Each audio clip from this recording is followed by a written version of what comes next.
4 resepi mudah yang anda boleh cuba menggunakan green olive spread daripada Mom Nani. Untuk resepi pertama, paling mudah. Sapukan je green olive spread pada roti yang telah dibakar. Simple, cepat dan memang sedap untuk dinikmati bila-bila masa. Untuk resepi kedua, sediakan salad, tomato, telur, lada benggala, daun ketumbar, lemon, lada hitam, minyak zaitun dan green olive spread. Masukkan semua bahan tadi ke dalam mangkuk. Untuk resepi ni, saya gunakan extra virgin olive oil daripada Mom Nani. Kemudian, tambahkan green olive spread dan gaulkan semuanya hingga sebati. Ringkas, segar dan sedap. Sesuai sangat kalau nak makan sesuatu yang lebih ringan.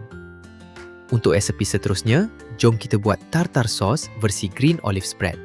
Mula-mula masukkan mayonis dan green olive spread ke dalam mangkuk.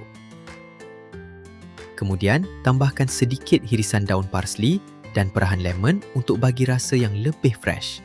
Gaulkan semuanya sampai sebati dan siap. Mudah sangat nak buat. Padankan dengan fish fillet, memang sedap dan cukup rasa. Green olive spread ni bukan setakat sedap dimakan terus, tapi sesuai juga dijadikan perapan ayam.